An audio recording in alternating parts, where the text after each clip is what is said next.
Specific problems है जिनके लिए हम डिजाइन कर रहे हैं हम क्वांटम कंप्यूटर को। इलेक्ट्रॉन क्या पार्टिकल है या वेव है? We have no idea at all. हमारे यूनिवर्स में ज्यादा फंडामेंटल चीज हो इंफॉर्मेशन। ऊपर की तरफ थंब मैं पॉइंट करने वाला हूं या डाउनवर्ड, क्या कर सकते हैं हम? सिर्फ और सिर्फ प्रोबेबिलिटी ही तो बता सकते हैं। मैं किसी भी चीज का आंसर कर सकता हूं, उस चीज तक पहुंच सकता हूं by asking you simple questions of yes and no. Our quantum computer can explore is very different from what we observe.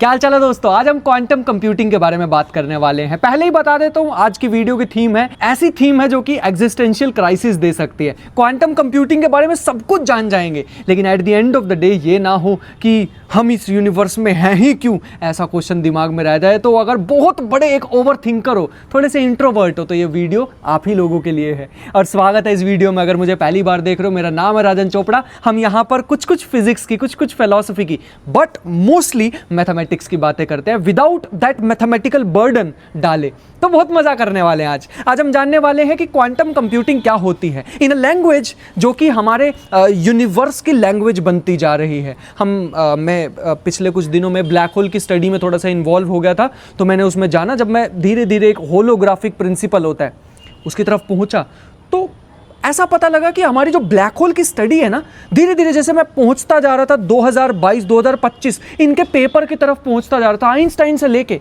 तो मुझे पता लगा हम एक ऐसी लैंग्वेज की तरफ जा रहे हैं, the language that is used by today's quantum computer scientist like us, like you, जो हम सीखने वाले हैं साथ में मिलकर क्वांटम कंप्यूटिंग।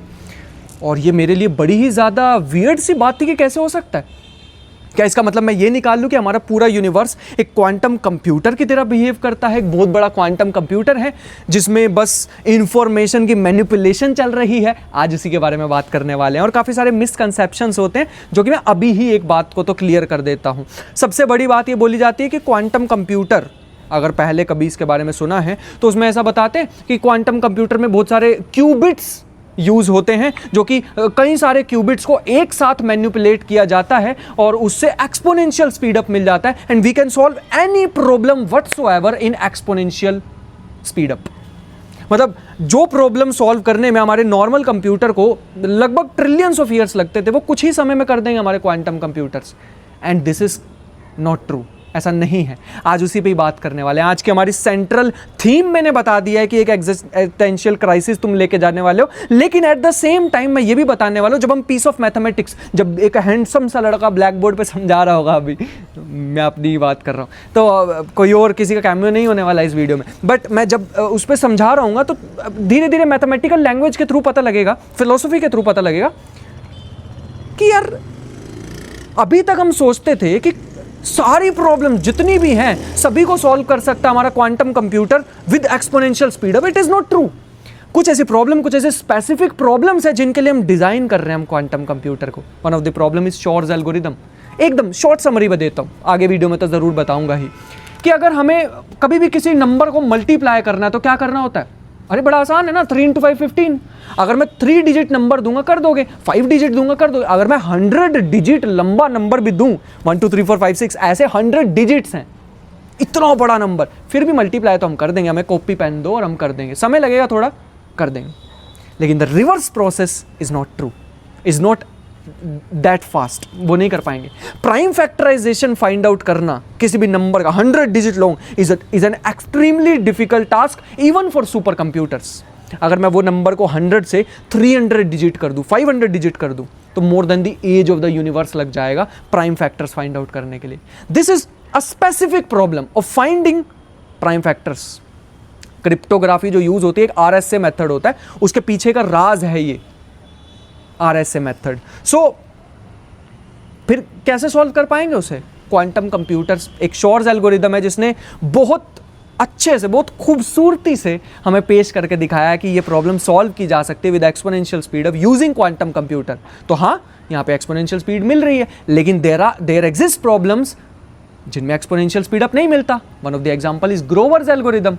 ऐसे समझो, हमारे पूरे यूनिवर्स में एक ऐसी बीमारी चल रही है जिसमें जो भी रात को इंसान सोता है, सुबह उठता है और वो कॉकरोच बन जाता है। उसकी उसकी गंदी सी हो जाती है बॉडी, उसका पेट निकल जाता है, ब्राउन कलर की स्किन हो जाती है, सारे उससे दूर भागने लगते हैं। किसी को पसंद नहीं आ रहा वो आदमी या जो भी औरत है, जो भी वो कॉकरोच बन चुके हैं। तुम दिन ब दिन देख पा रहे हो अपने आसपास ये बीमारी फैलती जा रही है, फैलती जा रही है। एक ही तरीका है अपने क्वांटम कंप्यूटर को यूज करना। हमारा क्वांटम कंप्यूटर में जो हमने प्रोसेस चलाई हुई है, जो एल्गोरिदम्स चला रखी हैं, उसके अकॉर्डिंग 6 महीने में हमें इसका इलाज मिल जाएगा। हर दिन इलाज, सही इलाज मिलने की प्रोबेबिलिटी बढ़ती जाएगी, बढ़ती जाएगी, बढ़ती जाएगी, बढ़ती जाएगी। 6 महीने बाद देयर एग्जिस्ट 100% चांस कि हमें वो इलाज मिल जाएगा। बट अगर मैं जैसे जैसे पॉसिबिलिटी बढ़ जा रही है सही आंसर मिलने की, लेकिन हम अपने आसपास भी तो देख पा रहे हैं ना, रोज लाखों लोग मर रहे हैं, वो कॉकरोच बन रहे हैं, ऐसी स्टेज में, ऐसी बेकार सी कंडीशन में पहुंच रहे हैं कि उसके सारे जो जितने भी ऑर्गन्स है वो मेल्ट होना स्टार्ट हो गया। ऐसी कंडीशन में लोग, तो हम क्या करेंगे? क्या उस धीरे धीरे जैसे जैसे हमारे सही आंसर मिलने की प्रोबेबिलिटी मिल रही है, क्या उसको रोक दोगे? 2 दिन बाद ही रोक देते हैं, शायद प्रोबेबिलिटी है कि सही आंसर मिल जाएगा, या उसको 6 महीने तक चलने दोगे ताकि विद 100% प्रोबेबिलिटी मेरे को सही आंसर मिल जाए? सोच के देखते हैं इसको। हर दिन प्रोबेबिलिटी बन रही है। अगर मैं कल ही अपनी एल्गोरिदम को रोक दूं, there exist some chance, 10% chance है कि मेरे को सही आंसर कल ही मिल जाएगा, सारी बीमारी सॉल्व। लेकिन देयर एग्जिस्ट 100% चांस, 100% श्योरिटी कि मुझे 6 महीने बाद वो रिजल्ट मिल जाएगा। किसको चूज करोगे? यही आज हमें जानना है, यही इस वीडियो की थीम है। हम at the end this video हम जानेंगे कि ये ऐसी प्रॉब्लम है, इसमें 6 महीने लग रहे हैं ना। 6 महीने is a very long task, is a very long time quantum computer के लिए भी। क्योंकि हम तो बोल रहे थे ना, हम तो एकदम छाती चौड़ी करके बोल रहे थे क्वांटम कंप्यूटर तो एक्सपोनेंशियल स्पीड अप देते हैं, हर प्रोसेस में नहीं होता ना। यही तो जानना है आज। और मैं जानने के लिए, फर्स्ट हैंड नॉलेज देने के लिए मैं मैथमेटिक्स यूज करने वाला हूं। मैथमेटिक्स इज द लैंग्वेज जिसके बिना हम समझ नहीं पाएंगे इस ब्रांच को। जैसे फॉर एग्जांपल इलेक्ट्रॉन के बारे में मैं कुछ बताना चाहूंगा। मैंने वैसे काफी बार ये एनालॉजी यूज कर लिया, एक और बार सही। इलेक्ट्रॉन क्या पार्टिकल है या वेव है? We have no idea at all.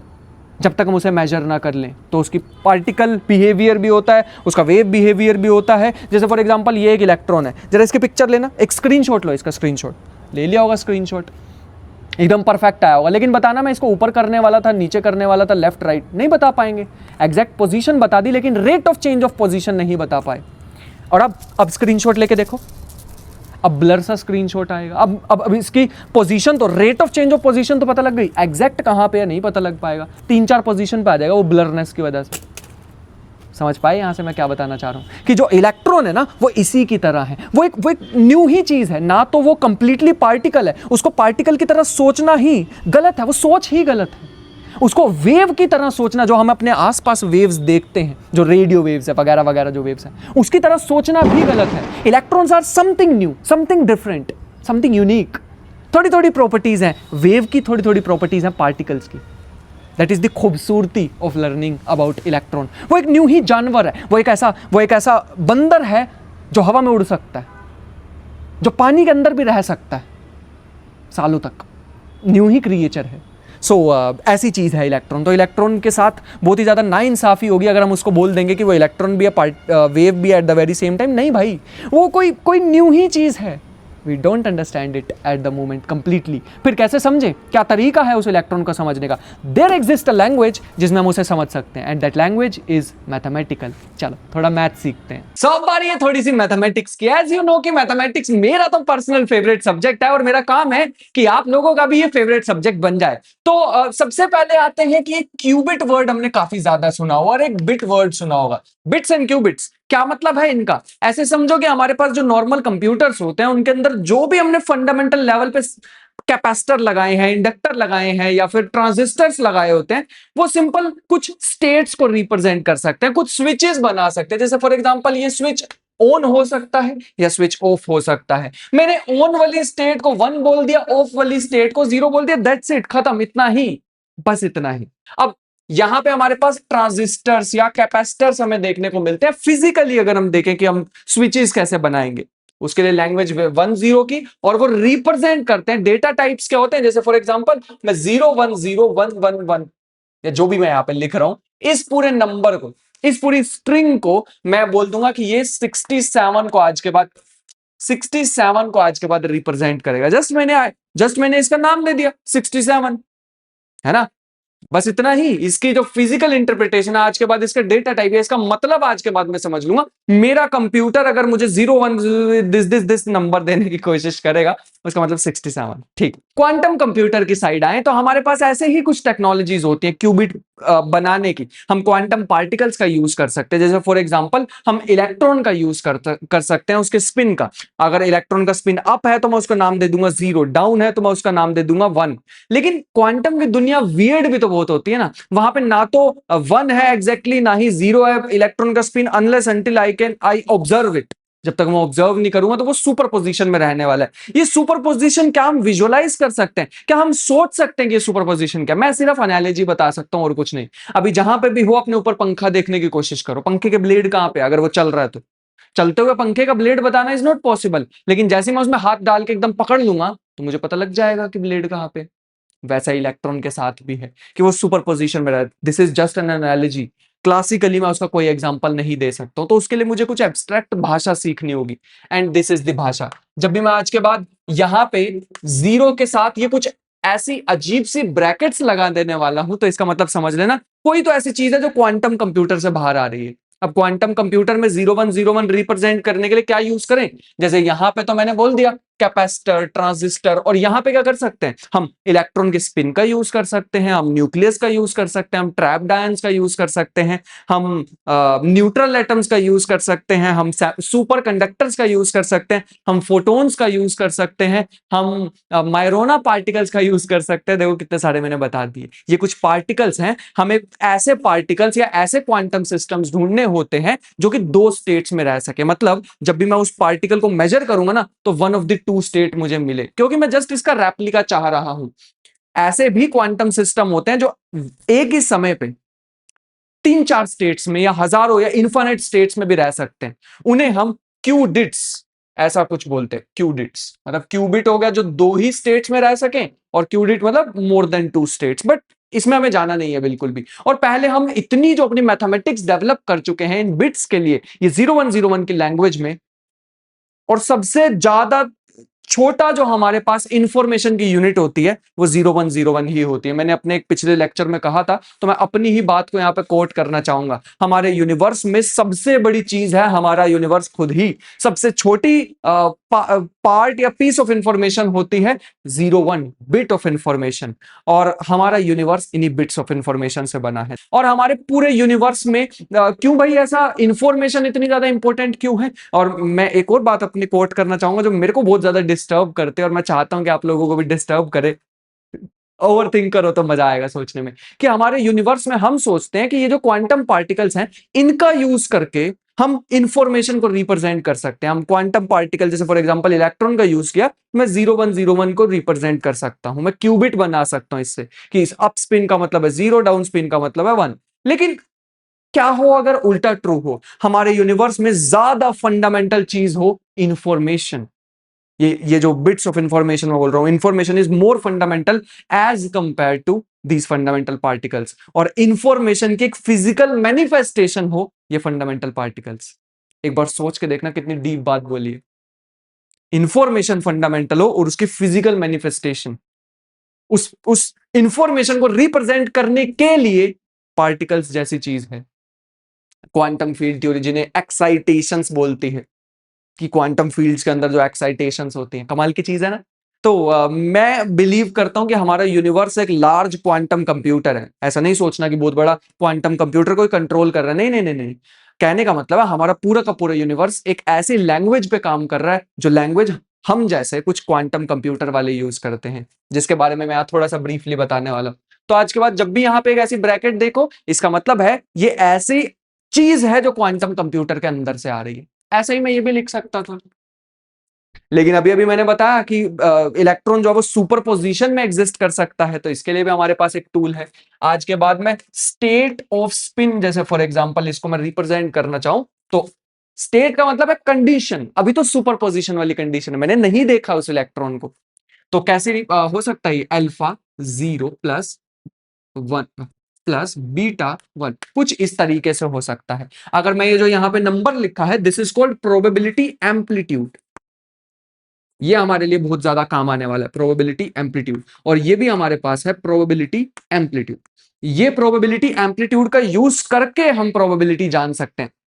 Probability नहीं है ये, याद रखना। एक हमारे पास टूल है जिसके बारे में हम क्वांटम मैकेनिक्स वाले लेक्चर्स में बात करेंगे, अभी हमारे लिए उतना जरूरी नहीं है, कुछ लॉस नहीं होगा, हमारा गेन बहुत सारा हो जाएगा। लेकिन बोर्न रूल हमें कहता है कि ये जो आगे लिखा होता है ना एम्पलीट्यूड, अगर हम इसका स्क्वायर करते हैं तो हमें प्रोबेबिलिटी मिल जाती है इसकी, इस स्टेट के मिलने की। जैसे फॉर एग्जांपल यहां लिखा होता 0.1, तो 0.1 का स्क्वायर करेंगे तो हमें प्रोबेबिलिटी मिल जाएगी इस स्टेट में पार्टिकल के गिरने की। मतलब पार्टिकल रैंडमली, मेरा हाथ बताओ, ऊपर की तरफ थंब मैं पॉइंट करने वाला हूं या डाउनवर्ड, क्या कर सकते हैं हम? सिर्फ और सिर्फ प्रोबेबिलिटी तो बता सकते हैं कि 50% प्रोबेबिलिटी है, 50% प्रोबेबिलिटी है ऊपर गिरने की, 50% प्रोबेबिलिटी है नीचे गिरने की। तो वो 50-50 वाले को मैं ऐसे लिख सकता था, 1/√2 0 और प्लस 1/√2 1, कुछ इस तरीके से लिख सकता हूं। बस ये तो है। ऐसे ही यहां पे अल्फा और बीटा के बीच में मैं इनफाइनाइट इंफॉर्मेशन फिल कर सकता, मतलब इनफाइनाइट पॉसिबिलिटी हो सकती है ये अल्फा और बीटा की। बस एक चीज हमने जो बचपन में पढ़ी अपने प्रोबेबिलिटी चैप्टर में, कि टोटल प्रोबेबिलिटी जो होती है वो 1 होती है। Total probability is always always 1। And यहां पे मेरा फेवरेट सब्जेक्ट आता है विच इज लीनियर अलजेब्रा। अगर मेरी पिछली वीडियोस कभी देखी होंगी तो आई एम जस्ट, मुझे तो प्यार है उस सब्जेक्ट से, लीनियर अलजेब्रा से, क्योंकि जब भी हमारे पास ना, जैसे फॉर एग्जांपल ये रिप्रेजेंट कर रहा है 0 स्टेट, ये रिप्रेजेंट कर रहा है 1 स्टेट, और ये है हमारे पास एक, ये जो स्टेट की मैं बात कर रहा था, ये साई वाली स्टेट। अब हमें एक और बात पता लग गई, ये जो साई स्टेट है, ये जो इसका मैग्नीट्यूड आने वाला है, इस वेक्टर का जो मैग्नीट्यूड आने वाला है वो 1 आने वाला है, टोटल प्रोबेबिलिटी 1 रहेगी। क्योंकि अभी हमने देखा कि alpha square plus beta square 1 होने वाला है। तो एक क्वेश्चन आ सकता है आपके दिमाग में कि अल्फा और बीटा पे हमने मॉडुलस क्यों लगा दिया? क्योंकि अभी के लिए तो हम रिस्ट्रिक्टेड रख रहे हैं अपने आप को, रियल नंबर्स यहाँ पे मैं लिख रहा हूँ, इमेजिनरी भी हो सकते हैं। जब हम स्पिन की बात करते हैं, जब हायर डायमेंशंस में जाते हैं ना, तो हम आयोटा वगैरह का भी यूज कर लेते हैं, इसलिए मैंने यहाँ पे मॉडुलस लगा दिया। लेकिन इस वीडियो के लिए थोड़ा सिंप्लीफाइड रखने के लिए हम रियल नंबर्स की ही बात करने वाले हैं। Alpha square plus beta square is equal to 1, ये तो इक्वेशन ऑफ सर्कल है, तो मैं इसको सर्कल बना सकता हूं जिसमें ये जो सर्कल की रेडियस है वो हमें यहां से दिखाई दे रही है विच इज 1। इसका मतलब है ये वाला एरो अगर जितनी पास होगा, इसके दो कंपोनेंट किए जा सकते हैं, एक ये कंपोनेंट है और एक ये कंपोनेंट नीचे वाला। ये कंपोनेंट हमें बताएगा कि कितना ये 1 की स्टेट में 1 की तरफ गिरने वाली है, और ये वाला कंपोनेंट हमें बताएगा कि ये कितना 0 की तरफ गिरने वाला है। जैसे फॉर एग्जांपल अगर मैं इसको ऐसे रिप्रेजेंट कर देता अल्फा बीटा इस तरीके से, तो अल्फा स्क्वायर हमें बताने वाला है कि कितने ज्यादा चांसेस है, कितनी ज्यादा प्रोबेबिलिटी है कि ये यहां गिर जाए। बीटा हमें बताएगा कि कितनी प्रोबेबिलिटी, बीटा का यूज करके हम पता कर सकते हैं कि कितनी प्रोबेबिलिटी है कि 1 स्टेट में गिरेगा। और ये इसमें कहीं भी घूम सकता है, इसमें नेगेटिव नंबर हो सकते हैं, इसमें पॉजिटिव नंबर हो सकते हैं। जैसे फॉर एग्जांपल यहां आ गया, अब हमें देख के ही पता लग रहा है कि ज्यादा प्रोबेबिलिटी है 1 की तरफ गिरने की एज कंपेयर टू 0 की तरफ गिरने की, है ना। अगर अभी थोड़ी सी कंफ्यूजन हो सकती है, बस ऐसे समझ लो कि ये भी हमारे पास 0 को ही फिलहाल के लिए रिप्रेजेंट करने वाला है। नेगेटिव नंबर का स्क्वायर करेंगे तो पॉजिटिव ही आ जाएगा। बस ये वाली जो डायरेक्शन है अभी के लिए पूरी 0 को रिप्रेजेंट कर रही है और ये 1 को रिप्रेजेंट कर रही है। अगर और भी इसमें टेक्निकलिटीज में जाना चाहते हो तो मैं इसको कुछ इस तरीके से भी लिख सकता हूं। ये जो 0 स्टेट होगी ना, इसको मैं ऐसे लिख सकता हूं 1 0, और ये जो 1 है इसको मैं लिख सकता हूं 0 1। This is the language that we are using and this is the superposition of state. ये हमारे पास मेनली मैथमेटिक्स यूज होती है, सुपरपोजिशन ऑफ स्टेट। मतलब किसी भी स्टेट में गिर सकता है, 0 में या 1 में। अगर हम इधर वापस आए तो इस लैंग्वेज में अगर मैं इसको लिखना चाहूं तो हमारे पास आ जाएगा psi is equal to alpha 1 0 plus beta 0 1। और अगर मैं इसको थोड़ा सिंप्लीफाई करूं तो ये अल्फा बीटा कुछ इस तरीके, जस्ट रिवर्स प्रोसेस भी किया जा सकता है। ये हमारे पास रिप्रेजेंट, ये जो मैंने यहां पे लिख दिया है, दिस रिप्रेजेंट्स बेसिस वेक्टर। ये हमारे पास बेसिस, बेसिस का मतलब है अब मुझे इस पूरे के पूरे सर्कल के बीच में मुझे कोई भी पॉइंट दे दो, मैं इसकी फॉर्म में लिख सकता हूं। अगर मुझे ये वाला पॉइंट देने वाले हो तो मैं फिर से, जैसे फॉर एग्जांपल बचपन में हमने आई कैप जे कैप पढ़े होते हैं, आई कैप जे कैप फिजिक्स में पढ़े होते हैं, तो फिजिक्स वाले ये यूज करते हैं, हम मैथमेटिक्स वाले ऐसी चीज यूज करते हैं मैट्रिसेस का। आई जे के कैप का मतलब होता है मैं पूरे के पूरे एक्स वाई प्लेन में कहीं भी जा सकता हूं यूजिंग दीज आई जे, बस इसके आगे के नंबर चेंज होने वाले, but these unit vectors are always same. यहाँ पे हम यूनिट वेक्टर बोलते थे, यहाँ पे हम बेसिस वेक्टर बोल रहे हैं, बस इतना ही है। ठीक है, जैसे इस आई कैप को भी मैं लिख सकता हूं 1 0 और इस जे कैप को भी मैं लिख सकता हूं 0 1, इतना ही तो है। यूनिट वेक्टर का मतलब एक ऐसा वेक्टर जिसका मैग्नीट्यूड, जिसकी वैल्यू हो 1 लेकिन वो एक पर्टिकुलर डायरेक्शन दिखा दे।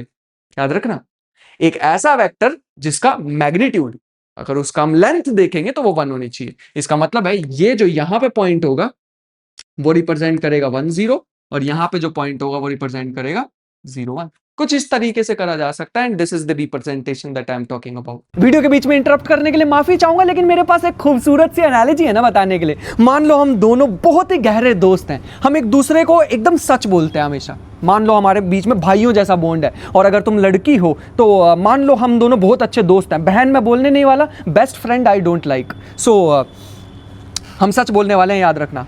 कोई भी चीज़ सोच लो अपने दिमाग में, वो जगह हो सकती है, वो खाने की चीज़ हो सकती है, वो पहनने की हो सकती है, वो कोई एहसास हो सकता है, वो कोई इमोशन हो सकता है, वो कोई लगाने की, जैसे फॉर एग्जांपल काजल लगाने की चीज़ है, वो हो सकती है, कुछ भी हो सकती है, वो कोई इंस्ट्रूमेंट हो सकता है वीणा बजाने का। बट ओवरऑल समझ गए होंगे मेरे को ये नाम लेना ही था। बट मैं किसी भी चीज़ का आंसर कर सकता हूँ, उस चीज़ तक पहुँच सकता हूँ by asking you simple questions of yes and no. सोच के देखो कितनी कमाल की चीज़ मैं बताने वाला हूँ आप सभी लोगों को। वो ये है कि अगर मेरे पास एक ही चांस है तो मैं क्या पॉसिबिलिटी एक्सप्लोर कर सकता हूँ, यस और नो। हमारे पूरे यूनिवर्स में सबसे बड़ी चीज़ क्या है? हमारा यूनिवर्स खुद ही। हमारे जो इंफॉर्मेशन होती है उसमें सबसे छोटी यूनिट क्या होती है? Yes and no, bits of information. इसका मतलब है हमारे पूरे यूनिवर्स में सबसे बड़ी चीज़ यूनिवर्स, सबसे छोटी यूनिट बिट्स। हमारा पूरा यूनिवर्स बिट्स से बना हुआ है। हमारे पूरे यूनिवर्स में बस वो बिट्स की मैनिपुलेशन चल रही है। And what are those bits? क्या है वो? फिजिकल इंटरप्रिटेशन या फिजिकल चीज़ क्या है जो वो बिट्स को रिप्रेजेंट कर रही है? दैट इज माय दोस्त क्वांटम पार्टिकल्स। जो भी हम अपने क्वांटम फील्ड में वाइब्रेशंस होती, सुनी होंगी ऐसी बातें, है ना। क्वांटम फील्ड्स हमारे पूरे यूनिवर्स में फैली हुई है, उनके बीच में जो वाइब्रेशंस होती हैं, जो फ्लक्चुएशंस होती हैं, those are called particles. Those we perceive them as particles। तो वो सारी चीज़ें हैं, वो और कुछ नहीं, बस हमारे यूनिवर्स के लिए वो क्यूबिट हैं जिनकी मैनिपुलेशन से ये सारा कुछ चल रहा है। हमारा यूनिवर्स किस चीज़ को कंप्यूट कर रहा है? अगर हमारा यूनिवर्स को, मैं बिलीव करता हूँ कि हमारा यूनिवर्स एक क्वांटम कंप्यूटर है बहुत बड़ा, उसके बीच में क्यूबिट्स हैं and those qubits and are fundamental particles. तो किसको कंप्यूट कर रहा है? खुद को ही। पहले कितनी सिंपल सी स्टेज पे था हमारा यूनिवर्स, वो बिग बैंग जैसा। मान लो अगर तुम बिग बैंग थ्योरी में नहीं भी बिलीव करते तो कोई बात नहीं, एक पहले थोड़ा कोल्ड स्टेट में तो था ही ना, धीरे धीरे एक्सपैंड हो रहा है ना। तो इसका मतलब है वो कंप्यूट करता जा रहा है खुद को, एंट्रोपी बढ़ाता जा रहा है, और कंप्यूटेशन के कारण इतनी कॉम्प्लेक्स चीज़ें बनी, मैं, तुम, ये कैमरा और कॉन्शियसनेस, ये सारी चीज़ें बनी हैं उसी कंप्यूटेशन का आउटकम है। वेट कर रही थी वो कैलकुलेशन, वो कंप्यूटेशन कि एक ऐसा समय आएगा जब हम एक ऐसे क्रिएचर बना देंगे। उस कंप्यूटेशन का एक रिजल्ट होगा कि हम ऐसे क्रिएचर बना देंगे जो मुझे ही स्टडी कर रहे होंगे, एंड दैट क्रिएचर इज अस। हम उसी यूनिवर्स को स्टडी कर रहे हैं जिसने हमें बनाया है, जिसकी कैलकुलेशन से हम बने हैं। बट अपनी एनालॉजी पे वापस आए, कुछ भी सोच लो अपने दिमाग में, कुछ भी, मैं उसको निकलवा सकता हूँ by asking this simple yes and no question. बस सच बताना होगा। इसलिए मैंने कहा कि हम पक्के दोस्त हैं। अगर मेरे पास एक ही चांस है तो दो पॉसिबिलिटी एक्सप्लोर कर सकता हूँ, यस नो की। अगर मेरे पास दो चांस हैं तो yes yes, yes no, no yes, no no, 4 possibility है। ऐसी अगर मेरे पास 3 चांस होंगे तो मैं 8 पॉसिबिलिटीज़ को एक्सप्लोर कर सकता हूँ। सोच सकते हैं ना, अभी वीडियो में ब्लैक बोर्ड पे भी दिखा देंगे। बट ऐसे ही अगर मैं आगे चलता जाऊँ, अगर मेरे पास 100 चांस है तो 2 raised to power 100 possibilities I can explore. भाई साहब, इतना बड़ा नंबर है ना, 2 की पावर 100। इतने अपने ऑब्जर्वेबल यूनिवर्स में एटम्स नहीं है। सही मैं बता रहा हूँ, ये मैं सारी चीज़ें लिख के लाया हूँ। 1-2 शायरी भी लिख के लाया था, लेकिन अभी वो मूड बना नहीं शायरी सुनाने का, अभी आगे चलते जाओ। बट हमारे यूनिवर्स में इतने एटम्स नहीं, इतनी सारी स्टेट्स को एक्सप्लोर कर सकता हूँ मैं, इतनी सारी डिफरेंट पॉसिबिलिटीज़ हैं। अब हमारे कंप्यूटर क्या करते हैं? हमारे कंप्यूटर में on fundamental level, classical computer की बात करें तो ट्रांजिस्टर्स होते हैं। ट्रांजिस्टर्स स्विच की तरह है, ऑफ है तो 0 नाम दे दिया, ऑन है तो 1 नाम दे दिया। ऐसे ही बहुत सारे स्विचेस हैं, तो 0 0 1 1, इसको मैं आज के बाद, ये किसको रिप्रेजेंट कर रहा है? ये 0 0 1 1, वो तो हम बताएंगे ना कि ये किसको रिप्रेजेंट कर रहा है। तो हमने नाम दे दिया 67 फॉर एग्जाम्पल, या 63 या 57, 53, ऐसा कुछ नंबर दे दिया, इसको रिप्रेजेंट करेगा और पूरा वर्ल्ड एग्री हो गया इस पे। आज के बाद हमने कंप्यूटर्स बना दिए। 53 is just a representation of 53 things, nothing else. 53 का खुद क्या सिग्निफिकेंस है? कुछ भी नहीं। तो मैं वो 53 को किसी भी लैंग्वेज में लिख सकता हूं। आज के बाद मैं 001100 ये बोलूंगा 53 को, जस्ट रिप्रेजेंटेशन ही तो है। और 2 की पावर 100 पे अगर हम वापस आए, इतनी सारी पॉसिबिलिटीज, तो मैं हर किसी चीज को असाइन कर सकता हूं एक नंबर। इतने एटम ही नहीं है सोचो अपने यूनिवर्स में, तो हर एक चीज को, ह्यूमन इमोशन को और इलेक्ट्रॉन को, प्रोटॉन को, हर किसी के साथ एक ये नंबर एसोसिएट, ये पॉसिबिलिटी एक्सप्लोर कर सकता हूं। 2 100।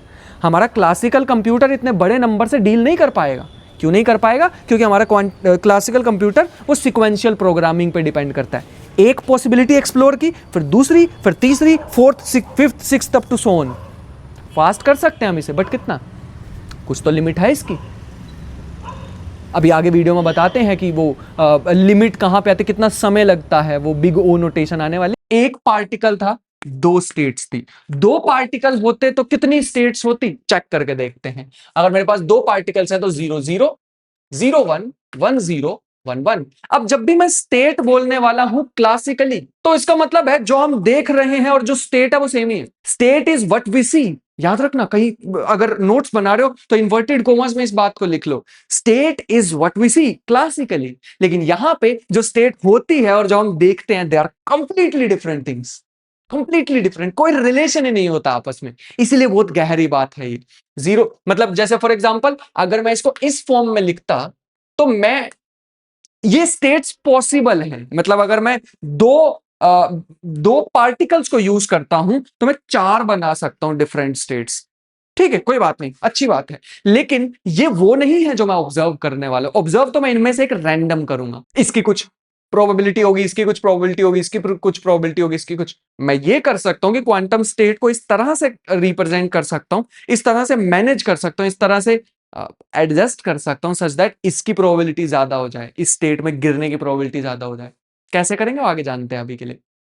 बट ये 4 में से जब मैं देखूंगा तो कोई भी रैंडम आउटपुट मेरे को मिल सकता है। इसका मतलब यहां है what we see is called state, but यहां पे what we see and state are two different things। अच्छा, यहां पे भी सेम ही है। मैं जैसे फॉर एग्जांपल 0 0 1 ऐसे कुछ स्टेट हैं यहां पे, कई सारी स्टेट्स में से एक पॉसिबल स्टेट ये भी है। तो मैं इसको भी 67 की तरह बोल सकता हूं कि जैसे फॉर एग्जांपल क्वांटम कंप्यूटर ने कुछ कैलकुलेशन करके जो आउटकम निकाला, उसकी भी मैं फिजिकल इंटरप्रिटेशन या फिर उसका भी कुछ नाम दे सकता हूं। जैसे यहां पे भी 67 बोल दिया, इस नंबर को यहां पे 67 बोल दिया था, अप टू सो ऑन। और ऐसे अलग अलग जितने भी नंबर होंगे, अगर मैं कोई और नंबर लिखूंगा 0101, जैसे फॉर एग्जांपल इसको मैंने 58 बोल दिया, अप टू सो ऑन। तो कंप्यूटर क्या करते हैं एक्चुअल में? कंप्यूटर कैलकुलेशन ही करते हैं। दीज बिट्स कैन रिप्रेजेंट, देखो हम जितनी भी पूरे यूनिवर्स में इंफॉर्मेशन है ना, उनको नंबर्स के फॉर्म में रख सकते, नंबर की फॉर्म में कन्वर्ट कर सकते हैं। ये हमेशा जहन में रखना अपनी बात। यूनिवर्स में चाहे वो हंसी हो, खुशी हो, डेटा हो, किसी भी टाइप का डेटा हो, हम उसको नंबर्स में कन्वर्ट कर सकते हैं। Number are just representation, nothing else. 1 2 3 4, इसका मतलब क्या होता है? कुछ भी नहीं, है ना। फिजिकली इनका क्या मतलब है? तो हम 1 को ऐसे भी रिप्रेजेंट कर सकते हैं ना, 0 1, 2 को 1 0, 3 को 1 1, अप टू सो ऑन। तो बस रिप्रेजेंटेशन ही तो है उन्हीं। तो पूरे यूनिवर्स की हम इंफॉर्मेशन को रिप्रेजेंट कर सकते हैं इस 0101 की लैंग्वेज में। ठीक है, अच्छी बात है। और इन्हीं जो 0101 की लैंग्वेज, अगर मैं इन्हें मैनिपुलेट कर दूं किसी तरीके से, तो मैं न्यू इंफॉर्मेशन तक पहुंच सकता हूं। और वही तो हमारा कंप्यूटर करता है। हमारा कंप्यूटर इन्हीं को ही मैनिपुलेट करने की कोशिश करता है। अगर कोई भी, मैं फॉर एग्जांपल टाइपिंग कर रहा हूं या कोई सॉफ्टवेयर चला रहा हूं, तो कंप्यूटर कर क्या रहा है? बस इनकी तो कैलकुलेशन कर रहा है, डिफरेंट कैलकुलेशन करके, और हमें आउटपुट मिल जाता है। डिफरेंट कैलकुलेशन, कैलकुलेशन इसके फॉर्म में हो रही है ना। तो ये नंबर है 0001, इसको मैं 67 नाम दे देता हूं। आज के बाद पूरी दुनिया में, आज के बाद जब भी ये नंबर दिखाई देगा तो सबको मानना होगा, क्योंकि राजन ने कहा है ये 67 है, फॉर एग्जांपल। ऐसा जस्ट रिप्रेजेंटेशन और कुछ भी नहीं। तो अगर मान लो हमारे पास 3 पार्टिकल्स होते तो मैं कितनी स्टेट्स को रिप्रेजेंट कर सकता था? तो 2 की power 3 which is 8, 0 0 0 0 0 1 up to सोन, ऐसे बना के देख सकते हो। अगर मेरे पास 4 होते तो कितनी रिप्रेजेंट कर सकता था? 16 हो जाता, एंड अप टू सोन। तो अगर मैं n क्यूबिट्स को, n पार्टिकल्स को लूं तो कितनी n बिट्स का यूज करके कितनी डिफरेंट पॉसिबल स्टेट्स को एक्सप्लोर कर सकता हूं, 2 की पावर n। कितनी कमाल की बात है भाई साहब। 2 की पावर n का मतलब है अगर मैं सिर्फ और सिर्फ 100 बिट्स लूं तो कितनी इंफॉर्मेशन स्टोर कर सकता हूं, तो 2 की power 100 more than the atoms present in our observable universe. उससे बड़ा नंबर है, काफी बड़ा नंबर है। इतनी सारी स्टेट्स को मैं रिप्रेजेंट कर सकता हूं सिर्फ और सिर्फ 100 पार्टिकल्स को यूज करके। अब क्वांटम और क्लासिकल में क्या फर्क होता है? क्लासिकली भी इतनी ही स्टेट्स अवेलेबल है हमारे पास, बाय द वे। क्वांटम क्वांटमली भी इतनी स्टेट्स हमारे पास अवेलेबल हैं। तो दोनों में फर्क क्या हुआ?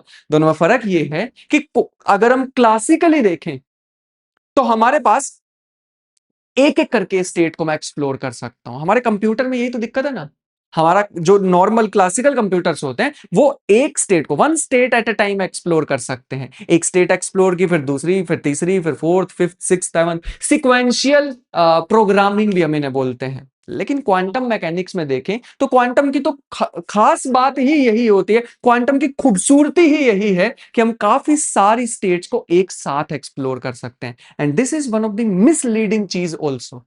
हम ऐसा सोचते हैं कि क्वांटम कंप्यूटर के अंदर हमने 100 क्यूबिट्स लिए, डाले, और 100 की 2 की पावर 2 की पावर 100 को, इतनी स्टेट्स को एक्सप्लोर एक साथ किया, और कोई भी प्रॉब्लम हो, रैंडमली कोई भी प्रॉब्लम हो, हम उसे एक्सपोनेंशियली फास्ट सॉल्व कर सकते हैं। And this is one of the most misleading चीज एवर।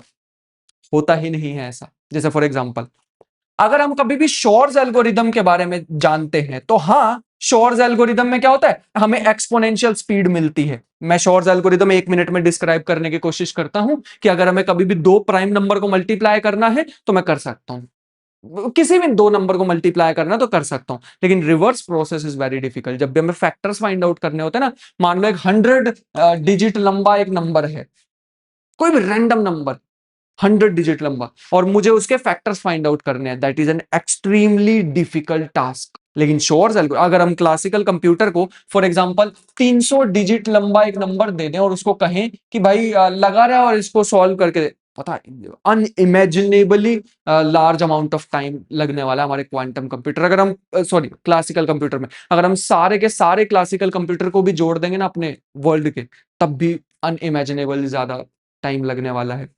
बट शोर्स एल्गोरिदम ने क्लेम किया है, और बहुत पावरफुल है, और वर्ल्ड वाइड इसको एक्सेप्ट कर लिया गया है कि shores algorithm exponentially speed up देती है हमें। एक्सपोनेंशियली मतलब हम उसको जितना अनइमेजिनेबली ज्यादा समय लग रहा था, हम उसको कुछ ही समय में सॉल्व कर सकते हैं। 1-2 रन में हम उसे सॉल्व कर सकते हैं अपने क्वांटम कंप्यूटर के। मोस्टली मोस्ट प्रोबेबली जिस हिसाब के हमारे अभी क्वांटम कंप्यूटर है, बस वो 15 के ही फैक्टर फाइंड आउट कर सकते हैं, 3 × 5। बट जैसे जैसे एडवांसमेंट हो रही, स्टेबल क्यूबिट्स हम फाइंड आउट करते जा रहे हैं। स्टेबल क्यूबिट्स का मतलब है हम अभी अच्छे से यूज नहीं कर पा रहे अपने क्वांटम कंप्यूटर के जो क्यूबिट्स होते हैं ना उनको। रीजन क्या है कि हमें काफी सारी अभी एक्सटर्नल नॉइजेज से डील करना पड़ता है। हमारे पास काफी सारे तरीके हैं उसको डील करने के। जैसे मैंने अभी बताया ना कि जो क्वांटम कंप्यूटर होता है वो काफी सारी स्टेट्स में रह सकता है जब तक उसको हम ऑब्जर्व ना करें। लेकिन दिक्कत यह है ना, ऑब्जर्व का मतलब होता है बस वो कांटेक्ट करने चाहिए किसी चीज के साथ, इवन एनर्जी के साथ भी। तो अगर मान लो फॉर एग्जांपल क्वांटम कंप्यूटर के आसपास कुछ एक्सटर्नल नॉइजेस, कुछ हीट प्रोड्यूस हुई, जाकर मैंने छींक मार दी फॉर एग्जांपल, तो वहां पे तो दिक्कत आ जाएगी ना। वो जो जहां पे भी हमने क्यूबिट्स को स्टोर करके रखा है, कुछ भी वहां पे वाइब्रेशंस पहुंची या एनवायरनमेंट के पार्टिकल्स के साथ वो इंटरेक्ट किए, इंटरेक्शन से तो वो सुपरपोजिशन स्टेट ही खत्म हो जाती है। यही तो दिक्कत है। तो इससे हमें कैसे बचाना है? हमारे पास काफी सारे एरर करेक्शन के लिए तरीके हैं, but still it is a challenging task at the moment कि अगर हमारे पास 100 क्यूबिट्स है, by the way 100 stable qubits बनाने के लिए लगभग हमें 10,000 से भी ज्यादा क्यूबिट्स की आवश्यकता होगी। सही सुन रहे हो? ध्यान से समझना। सिर्फ और सिर्फ 100 क्यूबिट बनाने के लिए एरर करेक्शंस जो हमारे पास होते हैं ना तरीके, वो ये कहते हैं कि अगर तुम्हें 100 स्टेबल क्यूबिट्स बनाने चाहिए अपनी कैलकुलेशन के लिए, तो तुम्हें लगभग 10,000 या शायद मोस्ट प्रोबेबली 1 मिलियन तक क्यूबिट्स चाहिए होंगे। और फिर 100 स्टेबल होंगे जिससे हम इतनी स्टेट्स को एक्सप्लोर कर सकते हैं, और बहुत सारे टास्क परफॉर्म किए जा सकते हैं। तो मेन मिसलीडिंग चीज हमें यहां से ये पता लग रही है, शोर्स एल्गोरिदम में एक्सपोनेंशियली फास्ट तो सॉल्व कर दिया हमारे क्वांटम कंप्यूटर ने। क्या ऐसा होगा कि हमारा क्वांटम कंप्यूटर हमेशा हर प्रॉब्लम को एक्सपोनेंशियली सॉल्व कर देगा, exponentially fast? And the answer is no. मैं एग्जांपल से समझाना चाहूंगा। जैसे फॉर एग्जांपल एक सिंपल सी प्रॉब्लम है। अब इमेजिन करो कि आपके पास एकदम जितनी भी जगह अवेलेबल है, जितना भी अपने आसपास स्पेस देख पा रहे हैं, उसमें नंबर्स भर रखे हैं, पॉप आउट हो रहे हैं नंबर तुम्हारे सामने, और मूव कर रहे हैं, फैल रहे हैं, स्प्रेड हो रहे हैं नंबर, इधर उधर जा सकते हैं, एक दूसरे से टकरा सकते हैं। एक बार इमेजिन करने की कोशिश करो, एक बार आंख बंद करके, कि नंबर्स मूव कर रहे हैं, व्हाइट कलर के नंबर्स है, थोड़े ग्लो कर रहे हैं और हर तरफ रैंडमली मूव कर रहे हैं।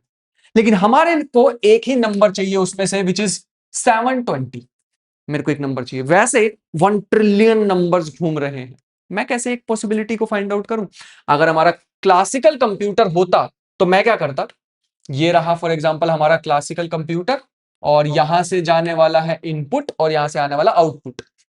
मैंने यहां पे कोई तरीका लगाया है जो पहचान जाएगा कि हमारी सीक्रेट की या सीक्रेट नंबर ये है या नहीं। तो हमारा क्लासिकल कंप्यूटर एक नंबर लेगा, मान लेते हैं 1 ट्रिलियन पॉसिबल नंबर्स हैं। एक नंबर इसने गेन किया, इसने बताया यस और नो, नो ये वो नंबर नहीं था। फिर मैंने 2 डाल के देखा, फिर 3 डाल के देखा, अप टू सो ऑन। तुम कहोगे 720 तो बड़ी जल्दी आ जाएगा ना। मैंने तो ऐसे रैंडम नंबर लिया ना, 720 कुछ भी हो सकता था 1 ट्रिलियन में से।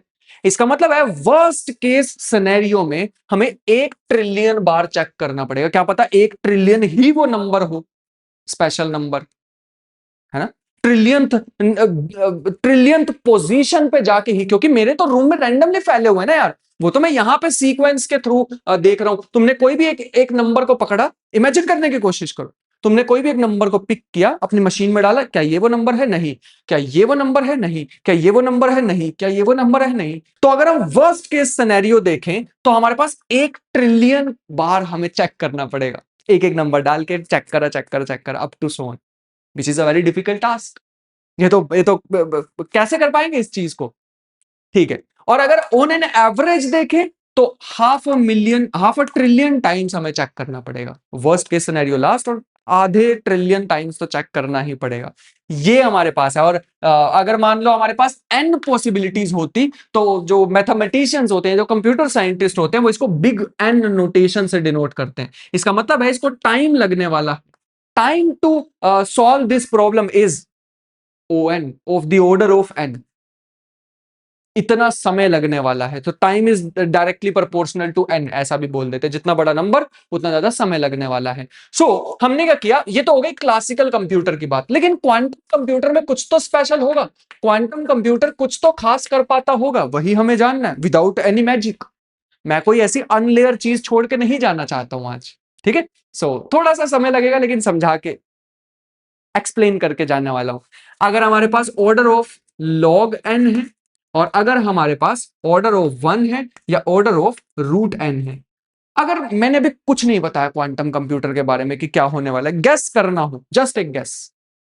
जैसे फॉर एग्जांपल ये वैसा ही गेस है जैसा भी मैंने बताया था कि ट्रिलियंस ऑफ पॉसिबिलिटीज हैं हमारा क्वांटम कंप्यूटर जो एक्सप्लोर कर सकता है, लेकिन जैसे ही मैं देखूंगा एक पॉसिबिलिटी मिलेगी, है ना? states our quantum computer can explore is very different from what we observe। ये किसी बुक्स की लाइन नहीं है, ये अच्छे से लिख लेना। ये कभी हमें किसी को सामने वाले को समझाना पड़ेगा, this is the thing that you can explain him और हर। जैसे फॉर एग्जांपल कभी कॉफी डेट पे जाओ तो उसको क्वांटम कंप्यूटिंग सिखानी पड़ जाए। ये हमारे पास है order of the order of N, जो हमारा क्लासिकल कंप्यूटर है। इससे बेस्ट हमें क्या स्पीड अप मिल सकता है? हम सोचते हैं कि ये अच्छा स्पीड अप है हमारे पास। क्यों ये अच्छा स्पीड अप है? क्योंकि इसके कंपैरिजन में ये एक्सपोनेंशियल स्पीड अप देगा हमें, है ना? एन की वैल्यू बढ़ाते जाओ बढ़ाते जाओ बढ़ाते रहो, तो ये जो लॉगरिथम होता है ना, इसकी वैल्यू उतनी जल्दी नहीं बढ़ती है। ये जो अगर n की जगह हम डालते भी रहेंगे कुछ कुछ वैल्यू, तो log की वैल्यू बहुत स्लो ग्रो करती है। log का ग्राफ भी तो हमने देखा हो ना, कुछ इस तरीके से होता है। अगर ये नेचुरल log, अगर मैं यहाँ पे 1 डाल दूंगा फॉर एग्जांपल, तो 0 आ जाएगी इसकी वैल्यू। इसका मतलब है ये हमारे पास हमेशा सोच के लगता है कि this is the power that, this is the speed up that we can get. But रुक जाओ लाला, अगर हम इधर आते हैं तो ये हमारे पास कांस्टेंट है, कुछ इस तरीके का स्पीड अप मिलने वाला हमें।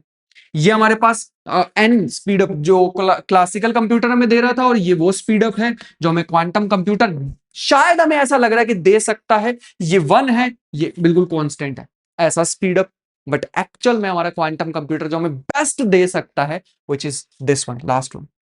ये बेस्ट स्पीड अप हमें मिल सकता है इस तरह की प्रॉब्लम में। क्यों है ये इतनी खास प्रॉब्लम, एक नंबर ढूंढने वाली प्रॉब्लम?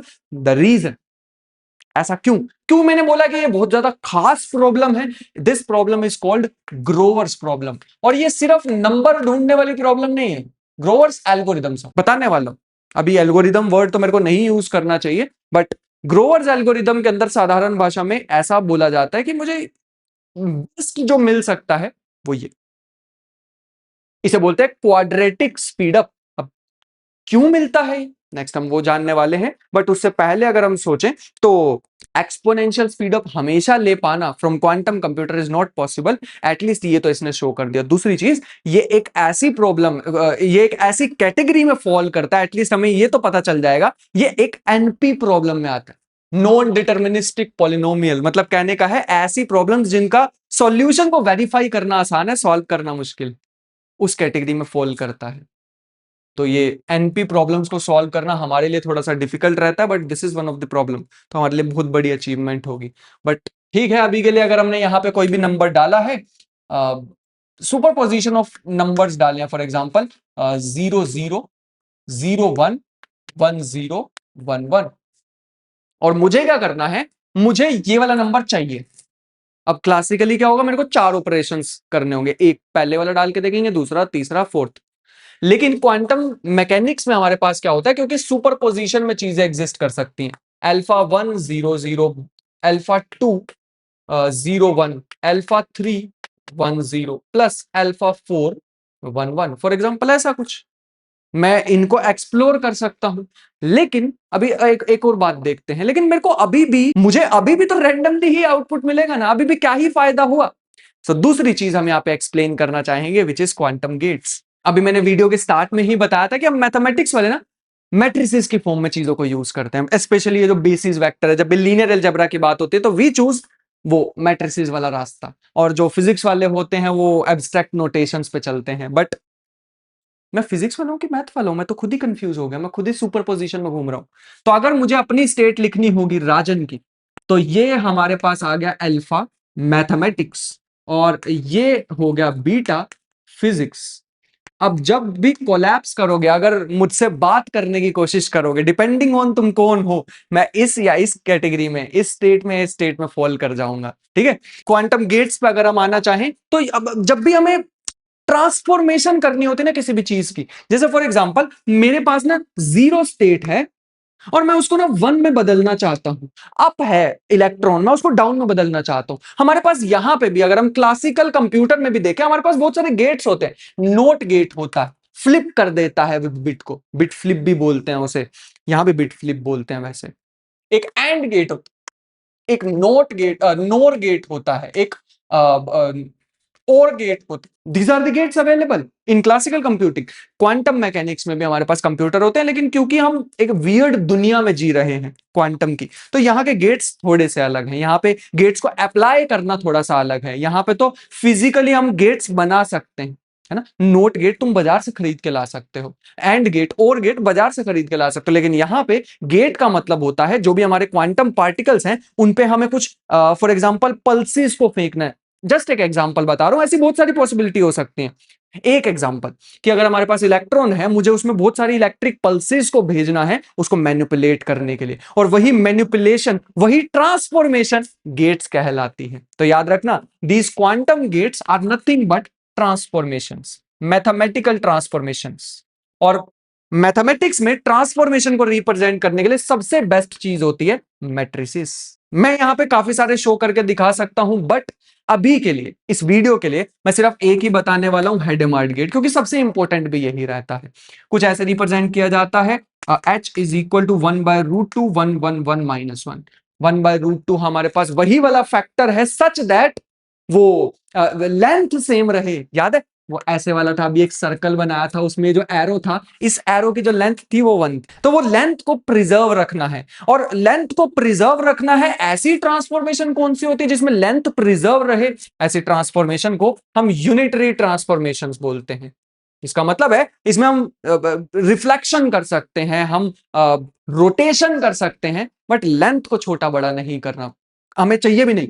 हमें प्रोबेबिलिटी हमेशा 1 ही चाहिए, ऐसा नहीं चाहिए कि हमें एरो की लेंथ छोटी हो जाए, क्योंकि एरो की लेंथ ही तो 1 रिप्रेजेंट कर रही है। 1 मतलब टोटल प्रोबेबिलिटी 1, वो मुझे चेंज नहीं करनी थी। इसीलिए यहां पे हम यूज करते हैं क्वांटम गेट्स। क्वांटम गेट्स समझ आ गया होगा मेरे ख्याल से। उसमें से एक पॉसिबल है ये, अगर मैंने ये गेट लगाया है, हेडेमार्ट गेट लगाया जीरो पे, क्या करता है ये जीरो को, जीरो मतलब ऐसे पड़ा हुआ इलेक्ट्रॉन आराम से बैठा हुआ है, एक स्टेट में बैठा हुआ है, लेकिन मेरे को उसको इंट्रोवर्ट इलेक्ट्रॉन जो एक कोने में आराम से बैठा है, मेरे को उसको कुछ तो इलेक्ट्रिक पल्सेस या कुछ तो लाइट का यूज करके उस क्वांटम पार्टिकल्स को दोबारा से उसी सुपरपोजिशन स्टेट में लेके आना है। सुपरपोजिशन से अगर मैं उसको देख लूंगा, अगर मैं नहीं देख रहा तो कहीं सारी स्टेट में, देख लिया तो एक स्टेट में आके गिर गया, फिर से मैंने देखा एक ही स्टेट में पड़ा, फिर से देखा एक ही स्टेट, अरे अब तो देख लिया ना, दोबारा उसको सुपरपोजिशन स्टेट में भी तो डालना पड़ेगा। बड़ी इंपॉर्टेंट बात बताई है। इसका मतलब है अगर एक पार्टिकल सुपरपोजिशन में, अगर उसको देख लो वो एक ही स्टेट में गिर जाएगा और उसी में रहेगा जब तक वो वापस उसे हम सुपरपोजिशन स्टेट में ना डाल दें। तो वही करने वाले हैं। अगर मैंने स्टेट को देखा, एक स्टेट में गिर गया, फॉर एग्जांपल जैसे मैंने ऑब्जर्व यहां पे बताया, तो सेंटर में होने का मतलब है स्टेट है 1/√2, 1/√2। याद करो अभी अभी मैंने बताया था, दिस 1/√2 इज नॉट प्रोबेबिलिटी, इसका स्क्वायर होता है प्रोबेबिलिटी। तो ये 1/2, ये 1/2, दिस रिप्रेजेंट्स प्रोबेबिलिटी। इसका मतलब 50% प्रोबेबिलिटी यहां गिर जाएगा, 50% प्रोबेबिलिटी यहां गिर जाएगा। मान लो जीरो पे गिर गया और मुझे जीरो स्टेट मिल गई, इलेक्ट्रॉन की ये वाली स्टेट मिल गई जिसका मैंने नाम रखा था जीरो। ठीक है, बढ़िया। अब मुझे जीरो स्टेट मिल गई, लेकिन मेरे को वापस से उसको सुपरपोजिशन में भेजना है, तो ऐसे भेज सकते हैं 1/√2 और यहाँ पे 1 1 1 -1। इसको मैट्रिसेस फॉर्म में अभी अभी लिखवाया था 1 0। अगर मैं इसको थोड़ा सिंप्लीफाई करूं तो ये बन जाएगा, इसको इससे करेंगे तो 1, इसको इससे करेंगे तो, इसको इससे करेंगे तो 1, ऐसा कुछ। जिसको अगर मैं थोड़ा सा अलग अलग करके लिखना चाहूं तो 1/√2, इसको मैट्रिसेस को ऐसे लिखा जा सकता है 1, कुछ इस तरीके से, है ना। दोबारा प्लस करके देखोगे तो सेम ही बन जाएगा। 1 + 0 1 ही होता, 0 + 1 1 ही होता। और अगर मैं इसको नोटेशंस में दोबारा से लिखना चाहूं, ये रिप्रेजेंट करता है 0 को और दूसरे वाली ब्रैकेट रिप्रेजेंट करती है 1 को। दैट मीन्स दोस्तों, देखो वहीं पर वापिस आ गए। हमने सुपरपोजिशन से स्टार्ट किया, उसकी ऑब्जर्वेशन की, एक स्टेट में आगे गिर गया और उसी एक स्टेट पे हेडेमार्ट गेट लगाया, मतलब कुछ पल्सेस को भेजा है। आने वाली वीडियोस में सीखेंगे ना, परेशान क्यों हो रहे हो कि पल्सेस क्या होती हैं, ये फिजिकली कैसे मैनिपुलेट किए जाते हैं। अरे समझेंगे ना, रुको ना, रुको, पहले इसका तो मजा ले लें, है ना। जो चीज चल रही है अभी प्रेजेंट मोमेंट में तो रह लें, और जैसे ही हम इसको कुछ इलेक्ट्रिक कुछ पल्सेस को भेजने वाले हैं, दोबारा सुपरपोजिशन स्टेट में आ जाएगा। And that's what we wanted. वापस आए अपनी ग्रोवर्स एल्गोरिदम पे। यहां पे क्या हो रहा था, नाउ वी आर रेडी ये ग्रोवर्स एल्गोरिदम के लिए। अगर हम चारों के चारों नंबर इसमें एक साथ डाल देंगे तो मुझे तो आंसर में तो, याद रखना, जो आउटपुट होता है मेरे पास या जो भी क्वांटम कंप्यूटर के अंदर है वो कॉन्टिन्यूअस स्टेट होता है। याद रखना, बहुत ही ज्यादा इंपॉर्टेंट वर्ड मैं यूज कर रहा हूं, कॉन्टिन्यूअस स्टेट, या फोग भी बोल सकते हैं। उस फोग में मतलब यहां पे बहुत सारी स्टेट्स हैं, 0 0 0 0 1 0 0 1 1, ऐसी बहुत सारी स्टेट्स हैं। मुझे कौन सी मिलेगी, कोई भी रैंडमली। यही तो दिक्कत है ना यार, मैंने बताया ना, स्टेट अलग है और हम जो देख रहे हैं वो अलग है क्वांटम कंप्यूटर में। यहां पे सेम होती है वो दोनों चीजें। यहां पे जब मैं देखने वाला हूं एज एन आउटपुट, तो इनमें से मेरे को एक पॉसिबिलिटी मिल जाएगी। ये तो नहीं चाहिए ना मुझे, मुझे तो ये चाहिए, और वो भी एक ही स्टेप के अंदर चाहिए। वो उसे ही तो बोलेंगे ना exponential speed up. Exponential speed up का मतलब है क्या होता है कि मैं सारी की सारी पॉसिबिलिटीज को एक साथ एक्सप्लोर कर लूंगा, फिर वो चाहे कितनी भी पॉसिबिलिटीज हो। और यही तो यहां पे क्वांटम कंप्यूटर गड़बड़ा गया, नहीं दे पा रहा exponential speed up. The best we can get is, सबसे पहला काम हमारा हमारे पास होता है साइन फ्लिप। मतलब कहने का है इस वाली चीज में इसका जो साइन है वो फ्लिप कर दो। एक ऐसा हमें गेट, अभी मैं उस गेट के बारे में नहीं बताने वाला हूं, धीरे धीरे आगे बढ़ेंगे, बट अभी के लिए मान लो हमारे पास ऐसा टेक्निकल सा गेट अवेलेबल है जो कि हमारे डिजायर्ड, जो मुझे चाहिए उसका साइन को फ्लिप कर सकता है। तो हमारे पास कुछ ऐसा आ जाएगा, α1 0 0 मजेदार चीज आने वाली है अभी देखो, और माइनस अल्फा 3 0 सॉरी 1 0 और अल्फा 4 1 1, कुछ इस तरीके से। और ये हमारे पास है साई। सारा कुछ एकदम बढ़िया जिंदगी चल रही थी। मैं इसको रिप्रेजेंट करने के लिए देखो मेरे को 4 डिफरेंट एक्सिस बनाने होंगे, विच इज नॉट पॉसिबल ना। 4 एक्सिस बनाने होंगे ना, एक को 0 0, एक को 1 1, एक को 0 1, अप टू सोन है ना 4 एक्सिस। और फिर उसमें एरो को घुमाना होगा। अरे भाई 4 डायमेंशन कैसे बनाऊंगा, 2 ही बना पा रहा हूं अभी तो मैं। और मैं जो यहाँ पे 3 डायमेंशनल वर्ल्ड में खड़ा हूं उसकी तुम रिप्रेजेंटेशन ही देख पा रहे हो एक 2D स्क्रीन पे। तो 4th डायमेंशन कैसे बनाऊंगा मैं यहाँ पे, तो दिक्कत आ गई। इसका मतलब है मुझे चाहिए 1 0, और मैं बाकी की सारी स्टेट के लिए बस मैं एक ही लाइन यूज करने वाला हूं, सिंगल लाइन। यहां पे बाकी की जितनी भी सारी स्टेट्स हो सकती हैं यहां आ जाएंगी। इसका मतलब है जो हमारा वो जो सर्कल था उसका जो एरो है वो इसकी ज्यादा तरफ होगा। अरे मतलब ये यहां पर ज्यादा स्टेट्स है ना, इनकी टोटल प्रोबेबिलिटी मिला के तो ज्यादा होगी कि इनमें से एक आ जाए। हमारा बस काम अब इतना रह गया कि मुझे धीरे धीरे इस एरो को, मुझे कुछ ऐसा करना है कि मुझे धीरे धीरे इस एरो को इसकी तरफ लेके आना है। तो मैं कुछ ऐसा गेट लगाता जाऊंगा, मैं ऐसा गेट लगाता जाऊंगा सच दैट ये जो एरो है ये धीरे धीरे धीरे धीरे इसकी तरफ आता रहे। और ये अलग क्यों है इन सब स्टेट्स से, ये अलग क्यों, क्योंकि हमने इसका साइन फ्लिप कर दिया। अब हमें बस क्या करना है, जिसका भी अब हमारे पास ना इतने सारे जो नंबर थे ना उसमें हमें पता लग गया कि एक कोई तो पिंक कलर का नंबर होगा उन व्हाइट में से, लेकिन मैं देख नहीं पा रहा, मैं डिफरेंशिएट नहीं कर पा रहा उस पिंक को। तो मैं क्या कर रहा हूं, जो भी वो पिंक है ना उसको धीरे धीरे धीरे धीरे उसकी प्रोबेबिलिटी बढ़ाता जा रहा हूं, उसके मिलने की प्रोबेबिलिटी बढ़ाता जा रहा हूं, बढ़ाता जा रहा हूं। कुछ मेरे को ऐसी ट्रांसफॉर्मेशन मिल चुकी है, मतलब मेरे को 2 गेट्स की यहां पे आवश्यकता होगी। फिजिकली इन गेट्स को कैसे यूज कर सकते हैं we have no idea at the moment. हमारे पास अभी कंप्लीटली ऐसे क्वांटम कंप्यूटर नहीं है जिसमें ग्रोवर्स एल्गोरिदम को रन किया जा सके। ये हमारे पास एक सर्च की प्रॉब्लम को, क्वांटम सर्च की प्रॉब्लम को सॉल्व कर देगा। मतलब हमारे पास क्या होता है, अगर हम कुछ भी गूगल पे सर्च करते हैं तो सिंपली हमें मिल जाता है, उसमें पूरी की पूरी उसने कैटेगरीज बनाई होती है क्योंकि। लेकिन अगर मान लो हमारे पास 1 ट्रिलियन ऑफ रैंडम डेटा है, उसमें से मेरे को एक चीज चाहिए, भूसे में से तिनका ढूंढने वाली बात है, कैसे ढूंढ पाएंगे, it's not possible. Quantum mechanics हमें अच्छा एक तरीका बता सकती है, बढ़िया तरीका, and which is this root N, quadratic speed up दे सकते हैं। क्लासिकल कंप्यूटर में हमारे पास एन ही मिलने वाला है। वापिस यहां आते हैं, अगर हम यहां पे देखें तो लेट अस से कि ये एंगल हमारे पास थीटा, सॉरी ये एंगल हमारे पास थीटा है। तो अगर हम इसमें, और ये लेंथ हमारे पास 1 थी, याद आया है ना।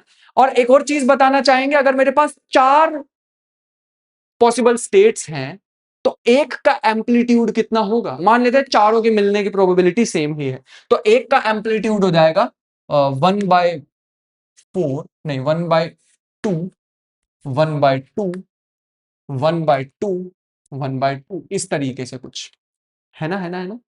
अगर ये 4 हैं और मैं 1/2 को 1/√4 भी तो लिख सकता हूं।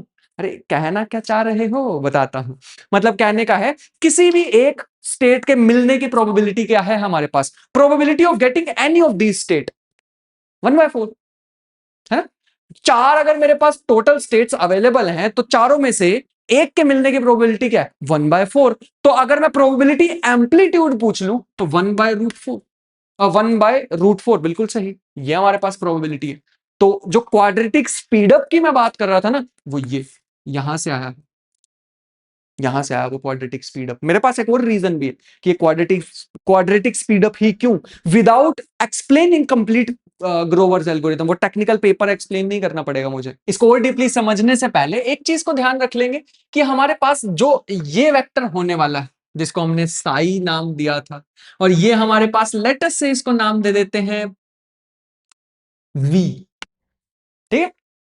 और अगर हम 0 0 को रिप्रेजेंट करना चाहते हैं, जैसे अगर मैंने एक ही बिट को कंसीडर किया था तो 0 को रिप्रेजेंट किया 1 0 से, अगर 1 को रिप्रेजेंट करना है तो 0 1 से। लेकिन अगर मेरे पास 0 0 एक साथ आ गए तो क्या करेंगे, है ना।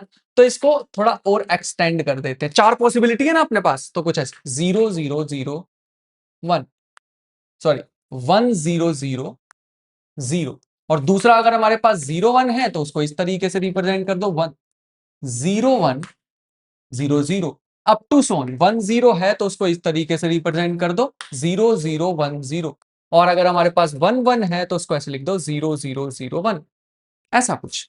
अगर हम यहां पे देखना चाहते हैं, ये जो हमारे पास साई वेक्टर है इसको हमें ढंग से ऑब्जर्व करना होगा। ये जो साई वेक्टर है इसके अंदर इंफॉर्मेशन छुपी होती है इनके प्रोबेबिलिटी की। याद आया? अभी अभी बताया था। 2 डायमेंशन वाले को एक और बार याद दिलाने की कोशिश करता हूं कि अगर हमारे पास अल्फा 0 प्लस बीटा 1 है तो ये साई जो है हमारे पास ये कुछ इस तरीके से होता है। और अगर अभी अभी मैंने बताया भी है कि ये जो √4 2 इसका मतलब क्या है कि सबके मिलने की प्रोबेबिलिटी 1/2 है ना, विच इज √4। सबके मिलने की probability, probability of getting any state, probability of getting any state तो हमारे पास है 1/√n। और अगर हम सॉरी 1/√n, और अगर हम एम्पलीट्यूड देखेंगे उस प्रोबेबिलिटी का, प्रोबेबिलिटी एम्पलीट्यूड हमारे पास 1/this। अभी अभी तो बताया था ना, इसका स्क्वायर करेंगे तो ये मिलता है, उस हिसाब से लिखा मैंने यहाँ पे। ठीक है, तो ये क्या होगा इस बार? साई हमारे पास साई होने वाला है, क्योंकि मैं 4 वाला ही एग्जांपल लेके चल रहा हूं, एन का भी हो सकता था। तो सबके लिए हमारे पास प्रोबेबिलिटी है 1/√n, 1/√n, 1/√n और 1/√n, कुछ इस तरीके से।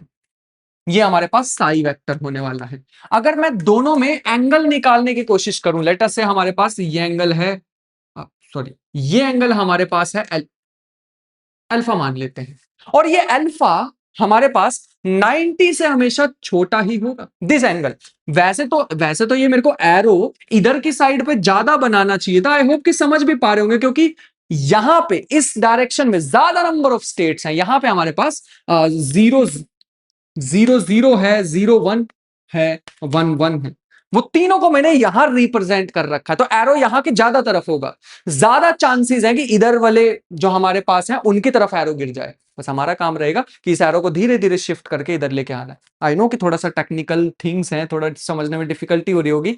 एक बार समझ गए तो मजा बहुत आने वाला है, अचीवमेंट से लगेगी इसको समझने में, मुझे लगी थी। क्योंकि तो इधर की तरफ ज्यादा है एरो, लेकिन कंप्लीटली इस पे भी नहीं हो सकता, कंप्लीटली यहां भी नहीं हो सकता। तो this alpha is less than 90, that is why I wrote. और अगर मुझे कभी भी दो वेक्टर्स के बीच का, बाय द वे मैं इन्हें कभी कभी वेक्टर भी बोल देने वाला हूं, ये मैथमेटिक्स वाले वेक्टर है, मैथमेटिकल वेक्टर है। वो वेक्टर नहीं है जो फिजिक्स में हमने force is a vector quantity वगैरह वगैरह पढ़े थे। These are called abstract vectors. बस इतना ही। जो भी मैं मैट्रिसेस से रिप्रेजेंट करूंगा ना, इसको भी मैं बोल सकता था वेक्टर। बस ये होता है हमारे पास यूनिट वेक्टर। यूनिट वेक्टर क्यों? क्योंकि मैं इसका स्क्वायर करके देखूंगा तो 1 आएगा। अभी अभी बताया था ना, ऐसे वेक्टर जो कि डायरेक्शन बताते हैं, जिनका मैग्नीट्यूड एक होता है, यूनिटी होता है, 1 होता है, उसको हम यूनिट वेक्टर बोलते हैं। ये भी यूनिट वेक्टर, ये भी यूनिट, ये भी यूनिट, ये भी यूनिट, है ना। तो अगर मुझे ये अल्फा निकालना है तो मैं यहां से डॉट प्रोडक्ट का यूज कर सकता हूं। हमने डॉट प्रोडक्ट पढ़ा होता है, विच इज ये डॉट प्रोडक्ट का फॉर्मूला हमारे पास होता है 1 मतलब ये वाला वेक्टर लिखो, विच इज दिस, अभी अभी लिखा था हमने 1/√n, 1/√n। और आगे बढ़े तो ये वाले वेक्टर डॉट प्रोडक्ट का फॉर्मूला होता है A.B, अगर मैं फिजिक्स वाला बताना चाहूं, और ए का मैग्नीट्यूड, बी का magnitude, cos alpha for example यहां पे। लेकिन मैग्नीट्यूड तो साई का भी, Sai is a unit vector और ये भी एक यूनिट वेक्टर है ना। ये जो साई है इसका अगर हम स्क्वायर करके ऐड कर देंगे तो 1 आएगा। चाहे तो करके भी देख लो, इसका स्क्वायर प्लस इसका स्क्वायर प्लस इसका स्क्वायर प्लस इसका स्क्वायर 1 आएगा। 1/n plus 1/n plus 1/n। वैसे मेरे को यहाँ पे n की जगह 4 लिखना चाहिए, क्या ही कर रहा हूं मैं, बट मेरे ख्याल से लॉजिक तो समझ गए होंगे, है ना। कि अगर मैं यहाँ पे n की जगह 4 लिखता, यहाँ पे अगर n आगे इसमें डॉट्स डाल देता हूँ और यहाँ भी डॉट्स डाल देता, इस हिसाब से अगर मान लो मेरे पास n पॉसिबिलिटीज होती तो मैं इसको कैसे लिखता, ये वाले v वेक्टर को, ये v वेक्टर को मैं लिखता 1 0 है, तीसरे नंबर पे आ रहा है ना, तो तीसरे नंबर पे बस 1 लगा दो, बाकी सारे 0 कर दो। अगर मैं इनका एक बार डॉट प्रोडक्ट ले लूंगा तो मेरे पास आंसर, वैसे √n ही आना था, चाहे कोई भी ले लेते हैं ना, ये वाला ले सकते थे, ये भी कोई भी ले लेते हैं, आंसर 1/√n ही आना था। सोच के देखो एक बार, अगर 1 0 0 0 0 0 होता तब भी तो √n ही आता। सिंपल डॉट प्रोडक्ट का मतलब है इसको इससे मल्टीप्लाई, इसको इससे मल्टीप्लाई, इसको इससे 1/√n ही आता। सबकी पॉसिबिलिटी सेम। तो और साथ में ही ये होता है डॉट प्रोडक्ट का फॉर्मूला। डॉट प्रोडक्ट होता है A.B इज इक्वल टू ए का मैग्नीट्यूड, बी का मैग्नीट्यूड, कॉस अल्फा। तो कॉस अल्फा A.B तो मैंने निकाल दिया, ये रहा √n, 1/√n, या इस केस में 1/√4 भी हो सकता था। चाहो तो यहाँ पे 4 लिख सकते हो, कोई दिक्कत वाली बात नहीं, मैंने यहाँ पे जनरल केस लिख दिया, कोई फर्क नहीं पड़ने वाला। इसका मैग्नीट्यूड भी 1 है, इसका मैग्नीट्यूड भी 1 है, तो बचा कॉस अल्फा। अगर मैं ये एंगल देखना चाहता थीटा, तो थीटा और अल्फा में हम रिलेशन देख पा रहे हैं, theta equal to 90 minus alpha. तो यहाँ पे कॉस 90 माइनस थीटा 1/√4 या 1/√n, जो भी चाहो। तो अभी के लिए n से ही रिप्लेस कर देते हैं, एक जनरल केस करा के दिखा देता हूं, ताकि मैं वो ऑर्डर ऑफ एन जो स्टार्टिंग में क्वाड्रेटिक स्पीड अप बताया था। तो ये बन जाएगा sine theta which is 1/√n। और हमें पता है कि ये जो थीटा है दिस इज वेरी स्मॉल यार, क्योंकि यहां पे बहुत सारी नंबर ऑफ स्टेट्स हैं, मैं n का यूज कर रहा हूं, मान लो 1 ट्रिलियन स्टेट्स हैं, यहां पे 1 ट्रिलियन में से एक कम कर दो, उतनी स्टेट्स हैं, और यहां पे एक है, तो इसकी तरफ एरो ज्यादा होगा ना यार, वो 1 ट्रिलियन में से एक आना ज्यादा पॉसिबिलिटी है उसके एज कंपेयर टू ये आना, है ना, तो इसकी तरफ एरो ज्यादा रहेगा। बट हमें कुछ ऐसा ऑपरेशन लगाना है कि एरो यहां पहुंच जाए, वो नेक्स्ट स्टेप रहेगा। बट ऐसा कुछ बन रहा है, if theta is very small, तो अपने पास साइन थीटा अप्रोक्सीमेटली थीटा होता है, and this is equal to 1/√n। इसके बारे में भी थोड़ा सा ध्यान रखते हैं। हमारे पास टोटल एंगल जो अवेलेबल है वो 90 है, याद रखना, हमें इसको घुमा के पहुंचाना 90 तक, मैक्सिमम एंगल घुमाना, लगभग हमें इसे 90 डिग्री, मतलब लगभग वर्ड मेरे को यूज करना होगा, अप्रोक्सीमेटली 90, क्योंकि ये जो थीटा है ये बहुत छोटा होगा, as N approaches to infinity ये थीटा छोटा होता जाएगा, छोटा होता जाएगा, लेकिन जीरो नहीं होगा, इसलिए मेरे को 90 डिग्री तक घुमाना है। नेक्स्ट स्टेप पे बढ़ते हैं। मान लेते हैं हमारे पास एक ऐसा ऑपरेशन अवेलेबल है, फिर से एक चीज है जो मैं इस वीडियो में नहीं एक्सप्लेन कर रहा हूं, विच इज दिस ऑपरेशन, जो कि क्या करता है, रिफ्लेक्ट करता है एरो को, रिफ्लेक्ट अबाउट दिस एक्सिस। मान लेते हैं कि अभी हमारे पास ऐसा ऑपरेशन एक अवेलेबल है, ठीक है, तो हमारे पास क्या होगा, अगर ऑपरेशन अवेलेबल है तो हम क्या कर सकते हैं, ये V है और ये हमारे पास थीटा एंगल पे एक एरो था, ये करता क्या है, ये इस वाली एक्सिस के अबाउट फ्लिप कर देता है कुछ इस डायरेक्शन में। फिर एक और बार अगर मैं वही ऑपरेशन लगाऊंगा तो ये फिर से जो भी यहां पे एंगल बनेगा इसमें फिर से फ्लिप कर देगा इधर के डायरेक्शन में। ये एक और बार ऑपरेशन लगाऊंगा तो ये फ्लिप कर देगा, फिर फ्लिप कर देगा, फिर फ्लिप कर देगा, ऐसे ही मेरे को फ्लिप करते करते करते करते, देख पा रहे हो एंगल बढ़ रहा है ना, है ना, है ना।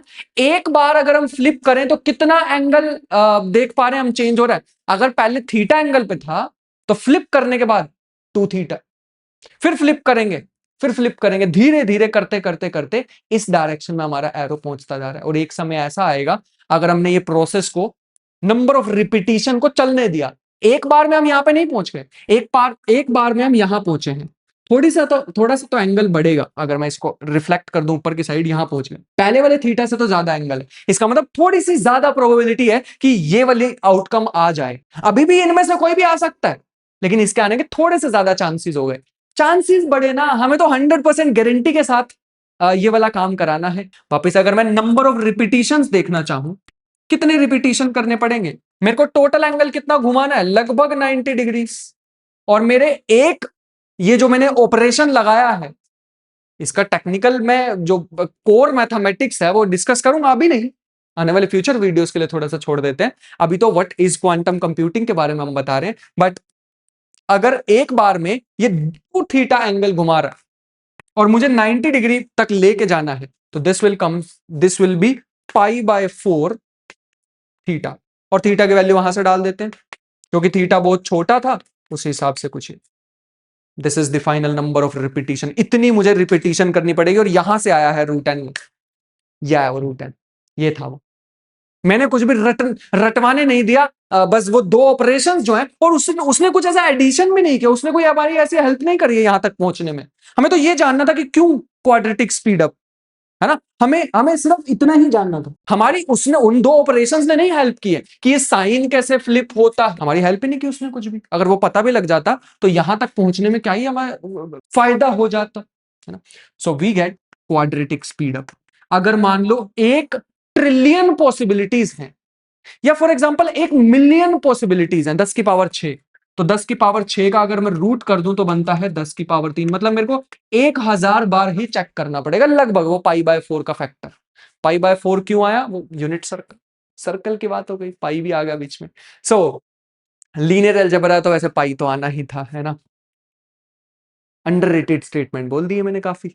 Linear algebra is the most powerful subject I have ever read, बहुत ही ज्यादा। अगर हमारे पास 1 मिलियन है, 1 बिलियन, 1 ट्रिलियन है पॉसिबिलिटीज, तो मैं उसका क्वाड्रेटिक स्पीड अप इतना ही कर सकता हूं, एक्सपोनेंशियल स्पीड अप नहीं हो सकता।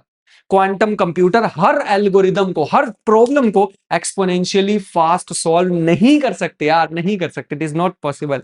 आई होप कि ये सारी चीजें समझ आई होंगी। डोंट वरी एट ऑल, मैं यही नहीं छोड़ने वाला हूं ये बता के, क्योंकि यूजुअली ऐसा ही तो होता है ना कि हम कभी भी कोई बुक्स में पढ़ते हैं, वहां पे लिख दिया जाता है कि qubit is a thing which can exist simultaneously in 2 states. मतलब क्या हुआ? वो मतलब मैं मैथ से समझाऊंगा और कितना खूबसूरत मतलब निकल के आएगा वो देखना।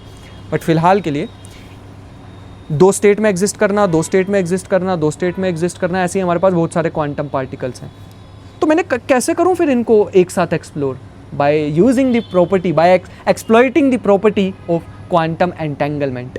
क्वांटम एंटेंगलमेंट का मतलब है अगर 2 पार्टिकल्स को इंटरेक्ट कर दो या 2 पार्टिकल का एक साथ जन्म हुआ हो तो वह एंटेंगल्ड होते हैं। एक की स्टेट पे चेंज करो, दूसरे पे भी फर्क पड़ता है। तो सारे के सारे हमने लिए 100 क्यूबिट को आपस में एंटेंगल करा दिया। एंटेंगल कराने के बाद अब हम जैसे ही मैनिपुलेशन करेंगे ना, तो वो 100 के 100 एक साथ गाना गाने वाले हैं। वो सबका आपस में बॉन्ड है कुछ ना कुछ, सबका एक इनविजिबल से थ्रेड से जुड़े हुए हैं वो सारे के सारे। कितनी पॉसिबिलिटीज एक्सप्लोर कर पाएंगे? 1 क्यूबिट 2 पॉसिबिलिटी एक साथ, 2 पॉसिबल स्टेट में एक साथ रह सकता है। तो ऐसे 100 क्यूबिट कितनी स्टेट्स में रह पाएंगे? 2⁻100। इतनी ही तो स्टेट्स को एक्सप्लोर कराना है, एक साथ करा पाएंगे। That is the property of quantum particles, that is why we are interested in this branch. यही तो खासियत है इसकी। लेकिन अगर मेरे पास इतनी सारी पॉसिबल स्टेट है तो आउटकम पे क्या होता है? अभी यही मेन चीज है, मेन जो दिक्कत है ना वो यही है। तीसरा कंपोनेंट आ रहा है। पहला हमने समझा क्वांटम सुपरपोजिशन, कई सारी स्टेट में एग्जिस्ट करना। हम 2 ही स्टेट में एग्जिस्ट कराना चाह रहे हैं क्योंकि हम वो बिट को रेप्लिकेट करना चाह रहे हैं। ऐसा क्यों नहीं होता? सॉरी शिनिगामी भाई, प्लीज माफ कर देना। हाँ, अब हम क्या करते हैं, जो बिट होता है 0 और 1 स्टेट में रह सकता है, हम बस उसी को रेप्लिकेट करना चाह रहे हैं, इसीलिए हमने क्यूबिट बोला है। वरना हमारे पास ऐसे भी क्वांटम पार्टिकल, ऐसे भी क्वांटम सिस्टम है जो 2 से ज़्यादा स्टेट में एग्जिस्ट कर सकते हैं। हम इसी पे रिस्ट्रिक्ट रखना चाहेंगे।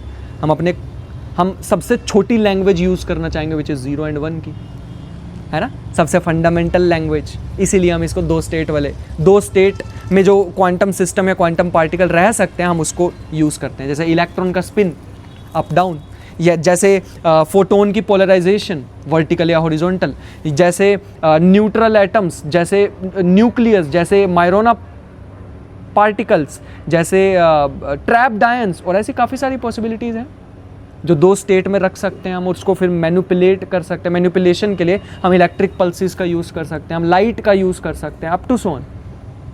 आई होप कि थोड़ा आइडिया मिल रहा होगा। दिस इज सुपरपोजिशन, कई सारी स्टेट में रहना। और दूसरा क्वांटम एंटेंगलमेंट, सबको एक थ्रेड, इनविजिबल थ्रेड से, जिसको हम देख नहीं सकते हैं, बड़ी डेलिकेट सी है ये थ्रेड, बट हम सबको एक साथ एंटेंगल कर सकते हैं।